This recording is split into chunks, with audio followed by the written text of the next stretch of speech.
रघु अपनी माँ कौशल्या के साथ एक छोटे से घर में रहता था और घर का खर्च चलाने के लिए जमींदार के खेतों में खेती का काम किया करता था। रघु के सभी दोस्तों की शादी हो चुकी थी। इसी वजह से रघु की माँ कौशल्या भी रघु की शादी के लिए बहुत चिंतित रहती थी।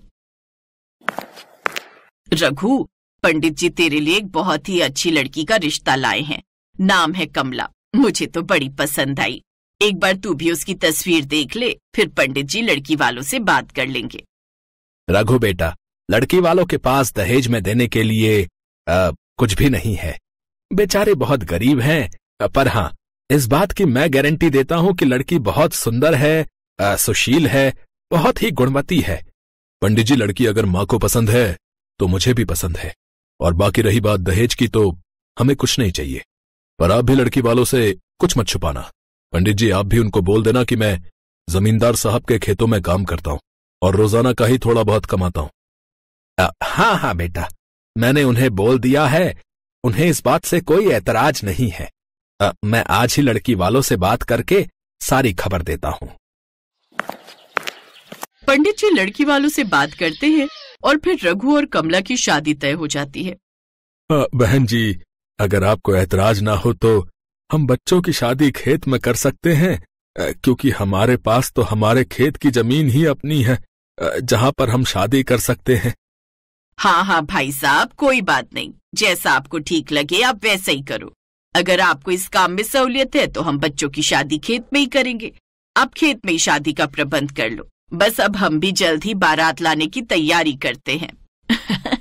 मैं आप सबके लिए मिठाई लाती हूँ। कमला और रघु की शादी की तैयारियां शुरू हो जाती हैं। सब लोग रघु की शादी में पहुंचते हैं, पर शादी की व्यवस्था खेत में देखकर बाराती बातें बनाने लगते हैं। ये लो, कर लो बात। खेत में कौन शादी करता है? शादी के लिए तो धर्मशाला, बड़े बड़े विवाह स्थल होते हैं, पर खेत में तो शादी पहली बार देखी है। क्या लड़की वाले इतने गरीब हैं? लगता तो ऐसा ही है। अरे रघु भी कौन सा अमीर है, जमींदार साहब के खेत में मामूली सा नौकरी तो है। अब उसे भी कौन सा पैसे वाले घर की लड़की मिलने वाली थी। ये तो उसकी किस्मत है जो उसकी शादी हो गई, वरना कुंवारा ही रहता। रघु ने बारातियों की बातों को सुन लिया, उसने बारातियों का मुंह चुप करा दिया। मैं जानता हूँ आप सभी बाराती मेरे साथ मेरी खुशी में शामिल होने के लिए आए हैं। आप सब ने मेरी शादी में आकर मेरा मान बढ़ाया है, पर आप सब में से कुछ लोग ऐसे हैं जो मेरी शादी को लेकर कुछ ज्यादा ही चिंतित हैं। मैंने आप सब में से कुछ लोगों को बातें करते हुए सुना है, जिन्हें इस बात से परेशानी हो रही है कि शादी खेत में हो रही है तो वो अगली बस पकड़कर वापस गांव जा सकते हैं, पर जाते जाते खाना जरूर खाकर जाना। अरे अरे रघु बेटा, हमें कोई परेशानी नहीं है। अरे कमला बेटी के परिवार वालों ने शादी के बहुत अच्छे इंतजाम किए भाई। है ऐसा लग ही नहीं रहा कि शादी खेत में हो रही है कि नहीं? किसी और को परेशानी है तो वो यहाँ से जा सकता है भाई। तुम इन सब बातों पर ध्यान मत दो बेटा। हाँ, हम जो है हम सब तुम्हारे साथ है बेटा। हाँ। जिन्होंने थोड़ी देर पहले बात की थी उनका मुंह चुप हो गया और फिर रघु और कमला की खेत में शादी संपन्न हो गई। कमला, मेरे से शादी के बाद तुम खुश तो हो ना? मैं कोशिश करूंगा कि तुम्हें कभी भी किसी चीज की कोई कमी ना होने दूं। मैं बहुत खुश हूँ कि मुझे आप पति के रूप में मिले। मैं जानती हूँ आप मुझे किसी चीज की कभी कोई कमी नहीं होने दोगे। ये तो मैंने शादी के फंक्शन में ही देख लिया था, जब आपने बारातियों के सामने हमारा मान बढ़ाया था। रघु और कमला भी बात कर ही रहे थे कि तभी कौशल्या आ जाती है।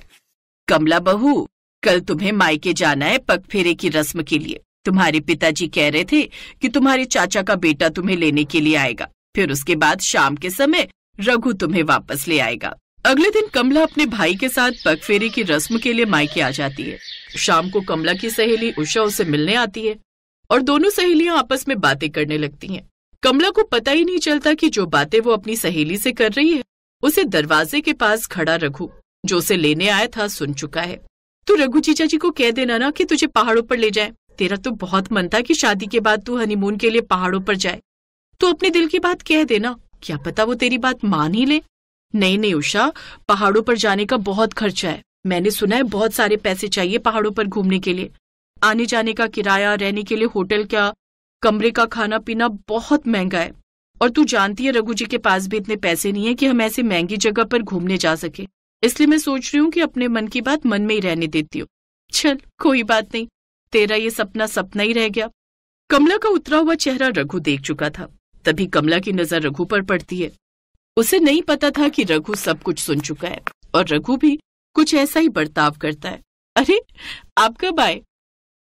बस अभी आया। आप दोनों बातें करो, मैं चाची जी को बोलकर चाय लेकर आती हूँ। कुछ देर सबके साथ बैठकर रघु कमला के साथ घर लौट आता है, पर रघु के मन में वही बात घूम रही थी। रघु चाहता था कि वो कमला का सपना पूरा करे, उसे पहाड़ों पर हनीमून के लिए ले जाए। रघु जानता था कि वो जमींदार के खेतों में खेती करके इतनी जल्दी इतने सारे पैसे नहीं कमा सकता, इसलिए उसने एक बार रिस्क लेकर फिर से कुश्ती लड़ने के लिए एक प्रतियोगिता में भाग लिया। अरे रघु, तू फिर से कुश्ती प्रतियोगिता में भाग क्यों लेना चाहता है रे? जबकि तू जानता है कि कुश्ती लड़ने से तेरे पेट में दर्द होता है यार।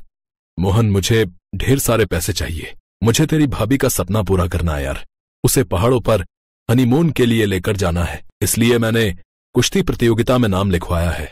बस कल मैं प्रतियोगिता जीत जाऊंगा और कमला का सपना पूरा करूंगा। अगले दिन रघु कुश्ती की प्रतियोगिता में भाग लेता है और प्रतियोगिता जीत जाता है। वो इनाम की धनराशि तो जीत जाता है, पर उसका पेट दर्द फिर से शुरू हो जाता है। रघु का दोस्त उसे अस्पताल लेकर जाता है। कमला और कौशल्या दोनों अस्पताल पहुंचते हैं। उन्हें भी सारी बात पता चल चुकी थी। आपने मेरा सपना पूरा करने के लिए अपनी जान जोखिम में डाल दी। चाहिए, मैं आपसे बात नहीं करूंगी। कमला, मुझे जो समझ में आया मैंने वो किया, पर अब मैं बिल्कुल ठीक हूं। देखो डॉक्टर साहब क्या कह रहे हैं। घबराने की कोई बात नहीं है। रघु बिल्कुल ठीक है। बस ध्यान रहे कि अब कुश्ती प्रतियोगिता नहीं करनी, समझ गए? जी डॉक्टर साहब, अब तो मैं कान पकड़ता हूं, कभी नहीं करूंगा। तूने तो हमें डरा दिया था रघु। आज के बाद ये सब बिल्कुल मत करना। हाँ, नहीं करूंगा। अच्छा, अब पहाड़ों पर हनीमून के लिए तैयारी कर लो। मैंने बस की टिकट बुक कर दी है। माँ, हम लोग 1 हफ्ते बाद पहाड़ों पर घूमने के लिए जा रहे हैं। हाँ, जरूर जाओ मेरे बच्चों। खूब घूम फिर कर आना, खूब मजे करना, दोनों सदा खुश रहो। कुछ देर बाद रघु अस्पताल से घर आ जाता है और 1 हफ्ते बाद रघु और कमला पहाड़ों पर हनीमून के लिए निकल जाते हैं। कमला बहुत खुश थी।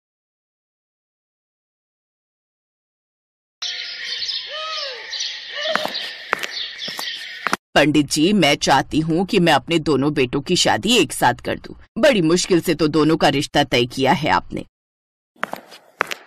पंडित जी, माँ ने बिल्कुल सही कहा। रिश्ता ढूंढते ढूंढते इतना टाइम लग गया कि छोटे वाले भाई की भी उम्र निकलती जा रही है शादी की। आप लोगों ने मुझे पहले बताया ही नहीं। अगर मुझे एक बार खबर कर देते तो मैं उसी वक्त शादी तय कर देता दोनों की। मेरे पास तो रिश्तों का भंडार पड़ा रहता है। पंडित जी, आपके पास भंडार पड़ा रहता है वो तो हमें पता है, लेकिन मेरे दोनों बेटों की शादी इस वजह से नहीं हो रही थी क्योंकि ये दोनों चाहते थे कि जब तक ये अपने पैरों पर ना खड़े हो जाएं तब तक शादी नहीं करेंगे।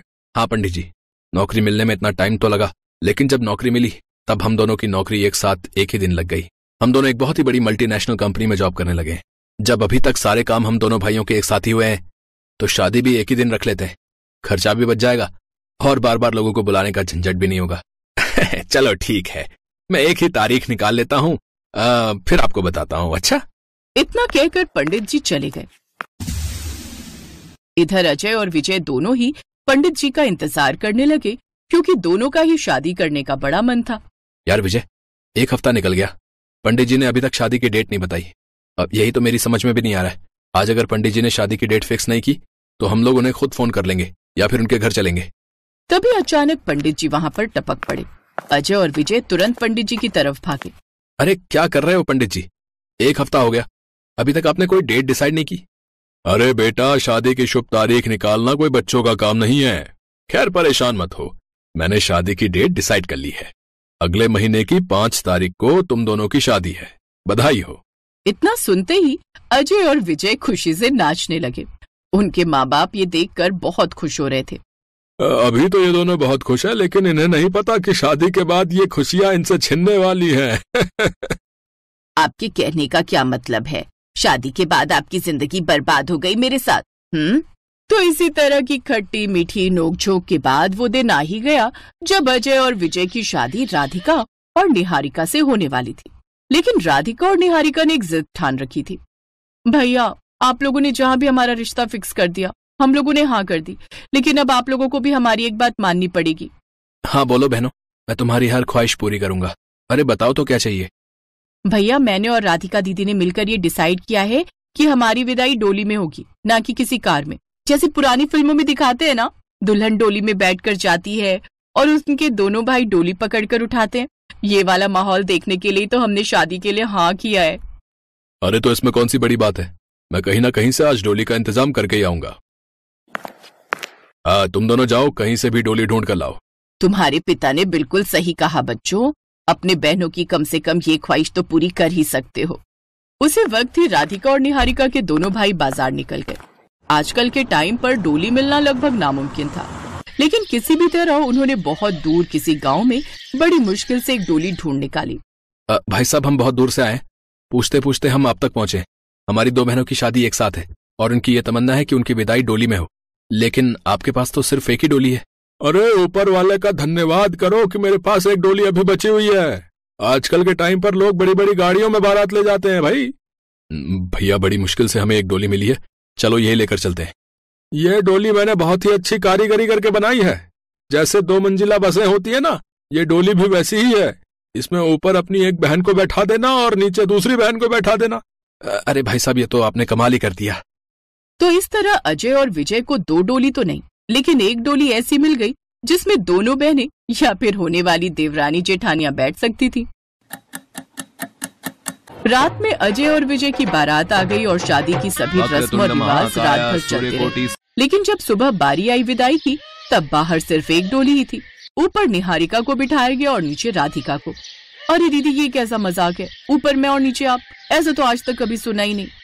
अरे बहन, मेरे वजन से तो डोली का बुरा हाल हो जाएगा। अच्छा है कि ऊपर तू बैठी है, मैं ऊपर बैठती तो मेरे वजन से पूरी डोली पलट जाती। अरे भाई, ये क्या विदाई है, ऊपर देवरानी नीचे जेठानी। अरे कहीं डोली ने ऊपर वाली को गिरा दिया तो? अरे भाई, डोली को तो जिम भेजना पड़ेगा है? एक साथ 2 बहुओं का वजन कैसे उठाएगी? हंसी ठिठोली कर लो अभी, बाद में जब मैं इस घर की मालकिन बनूंगी तब सबकी खबर लूंगी। अरे भाई, आज तो हमारी शामत आ जाएगी। हमारी छोटी बहन ऊपर बैठी है, अगर धोखे से नीचे गिर गई तो? सही कह रहे हो भाई, ऊपर से शादी का वजन, नीचे से बहुओं का वजन। भगवान हमारी रक्षा करे। अरे मेरी प्यारी बेटियों, तुम दोनों जा रही हो, मेरा घर सोना हो जाएगा। आप ऐसा क्यों बोल रही हो बहन जी? आज से इनकी 2 माएं हो गईं, एक आप और एक मैं। माँ जी, आप हमें ऐसे मत रोको, हमें भी तो ससुराल जाना है। सासू माँ बिल्कुल सही कह रही है, और वैसे भी हमारा ससुराल यहाँ से ज्यादा दूर थोड़ी है। कभी फुदक कर ससुराल में तो कभी फुदक कर मायके में। माँ जी, मैं ज्यादा दूर नहीं जा रही, बस थोड़ा वजन कम करके वापस आ जाऊंगी। अरे संभाल के, ऊपर निहारिका तो ठीक है, पर नीचे अगर मैं गिर गई तो सीधा जमीन पर जाऊंगी। दोनों भाई डोली लेकर किसी तरह चलने लगे। डोली डगमग डगमग हिलने लगी। दोनों बहनें यानी देवरानी जेठानी घबराने लगी। दीदी आप ध्यान रखना, कहीं डोली पलट न जाए। खैर, दोनों भाई किसी तरह डोली को लेकर आगे बढ़ने लगे। वो काफी दूर तक पहुंच गए। भाई, दोनों बहनों का वजन तो बहुत ज्यादा है, अब रुकना नहीं है, जल्दी जल्दी चलो ताकि जल्दी से इसकी ससुराल पहुंच जाए। बिल्कुल सही बोला छोटे। अरे भाई, थोड़ा आराम से, नीचे मैं हूँ, कोई ऊपर निहारिका को दिख नहीं रहा होगा। तभी अचानक गांव में रास्ते में एक पुलिया पड़ गई। अब डोली को वो पुलिया पार करना बहुत खतरनाक हो सकता था। दोनों देवरानी जेठानी नदी में भी गिर सकती थी। अरे भाई, ये पुलिया तो बहुत छोटी है, डोली कैसे गुजरेगी? ऊपर निहारिका बैठी है, वो तो किसी तरह फिर भी बच जाएगी। सोच राधिका दीदी का क्या होगा, अगर जरा भी डोली हिली तो राधिका दीदी सीधा नदी में जा गिरेंगी। भैया आप दोनों कैसी बातें कर रहे हो, हमें डर लग रहा है। किसी तरह दोनों भाई डोली लेकर नदी के पुल पर चढ़ गए और आगे की ओर बढ़ने लगे। दीदी संभालो, डोली गिर रही है, अगर मैं नीचे गिर गई तो पूरे गांव में तमाशा हो जाएगा। कोई मुझे बचाओ, नीचे बैठी हूँ मैं। दीदी आप ठीक हो? हाँ, मुझे कोई प्रॉब्लम नहीं है, डर तो लग रहा है पर तू ऊपर है तो कम से कम तुझे कोई चोट नहीं आएगी, पर मैं अगर जरा भी डोली के बाहर निकली तो फिसलकर सीधा नदी में गिरूंगी। भैया संभाल कर ले चलो। अरे हम दोनों भाई तुम दोनों के साथ मजाक कर रहे थे। जब तुम्हारे दोनों भाइयों ने तुम दोनों की डोली को थाम रखा है तो भला कैसे हम तुम्हें गिरा सकते हैं? इस नदी में कूदकर हम भले ही अपनी जान दे दें, लेकिन अपनी बहनों को कुछ नहीं होने देंगे। इतना भरोसा रखो अपने भाइयों पर। खैर, किसी तरह दोनों भाइयों ने वो नदी पार करा दी और फाइनली ससुराल पहुंच गए। भैया, डोली में विदाई होना कितना शानदार लगता है ना। और हम दोनों आज सबसे ज्यादा अपने भाइयों से खुश है क्योंकि आप दोनों ने हमारी इच्छा पूरी कर दी। हाँ भाई, हम लोगों ने सोचा भी नहीं था कि आज के टाइम पर भी हमारी विदाई डोली से होगी, लेकिन आपने हमारी इच्छा पूरी कर ही दी। कैसे पूरी ना करते बहन? अगर हम डोली नहीं लाते तो तुम दोनों शादी ही नहीं करती और उस घर से निकलती भी नहीं। हम दोनों ने तो तुम्हें उस घर से भगाने के लिए डोली की व्यवस्था की थी। भैया मुझे पता है कि आप दोनों मजाक कर रहे हो। दोनों भाई हंसी मजाक करके अपने गम को भुलाने की कोशिश तो कर रहे थे, लेकिन उनकी दोनों बहनों ने पहचान लिया कि दोनों भाई उनकी शादी होने पर दुखी हैं। जीवन में विदाई का पल हमेशा भावुक होता है, चाहे वो कितना भी मजेदार क्यों ना हो। आज देवरानी और जेठानी दोनों ने अपने सफर की शुरुआत की और इस सफर में हंसी और प्यार के साथ दोनों की शादी हो गई। अब निहारिका और राधिका अपने ससुराल में खुशी खुशी रहने लगी, क्योंकि उनके सास ससुर और दोनों के पति भी बहुत समझदार और सुलझे हुए थे।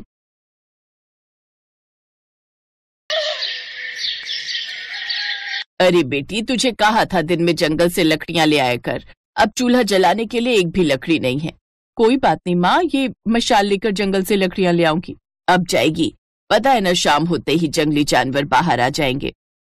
आप चिंता मत करो, आप ही तो कहते हो ना मैं आपकी बहादुर बेटी हूँ। आप चिंता मत करो, मैं अभी जाकर लकड़ियां ले आती हूँ। सुजाता अपने माता पिता और छोटी बहन के साथ जंगल में बने अपने घर में रहती थी, लेकिन आए दिन उन्हें रोजमर्रा की जरूरतों के लिए भी काफी दिक्कतों का सामना करना पड़ता था।